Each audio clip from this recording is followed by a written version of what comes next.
मुफ्ती Rashid Ahmad Khurshid official. सवाल ये किया जाता है कि दांतों से अगर खून निकले तो क्या हुक्म है। तो जैसे मैंने शुरू में एक उसूल बताया कि जिस्म से कोई चीज़ निकले तो उससे रोज़ा नहीं टूटता, इसी तरह दांतों से खून निकलने से रोज़ा नहीं टूटता। मसला ये होता है कि ये खून हलक में उतर जाता है। तो अगर खून हलक में उतरा है तो फिर उसमें ये देखा जाएगा कि खून कितना है। यानी अगर आप थूकते हैं बाहर तो आपकी थूक में खून की मिकदार ज़्यादा है या थूक की मिकदार ज़्यादा है। अगर थूक उस पर गालिब है तो ऐसी सूरत में रोज़ा नहीं टूटेगा। लेकिन अगर खून ज़्यादा है और थूक कम है, यानी सुर्खी इतनी ज़्यादा है कि थूक उसमें मगलूब है, वो दब जाता है या बराबर बराबर है, तो ऐसी सूरत में अगर हलक से खून उतर गया तो उससे उसका रोज़ा टूट जाएगा। लेकिन इस सूरत में रोज़े की क़ज़ा लाजिम होगी, कफ़ारा लाजिम ना होगा।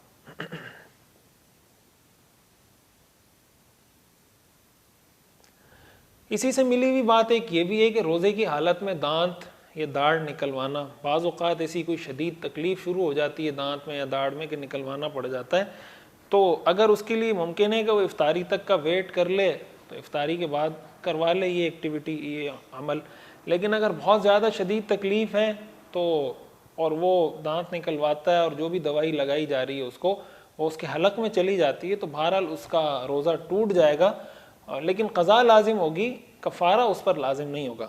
इसी तरह अगर कोई डॉक्टर है, डेंटिस्ट है और वो रमज़ान में लोगों यानी उसका काम यही है, उसके पास कोई मरीज़ आता है तो उसको कोशिश करनी चाहिए कि वो कोई ऐसा, अगर कोई इंजेक्शन लगा सकता है, कोई भी ऐसा तरीका इख्तियार कर सकता है कि कोई ऐसी दवाई लगा दे दांत पर इस एहतियात के साथ कि वो हलक में ना उतरे, कि इफ्तारी तक का टाइम उसका गुजर जाए और इफ्तारी के बाद वो दांत निकालना चाहता है, दाढ़ निकालना चाहता है, वो निकाल दे। लेकिन अगर कोई शदीद मजबूरी है, ज़रूरत है और उसको रोज़ा तोड़ना पड़ रहा है और डॉक्टर ये समझता है कि रोज़ा तोड़ दे तो ठीक है लेकिन ये इसकी तकलीफ़ ख़त्म नहीं होगी, इसके बगैर परेशानी होगी, तो ऐसी सूरत में वो दांत निकाल भी सकता है। और अगर वो रोज़ा तोड़ देता है मरीज़ तो इसका डॉक्टर को कोई गुनाह नहीं होगा।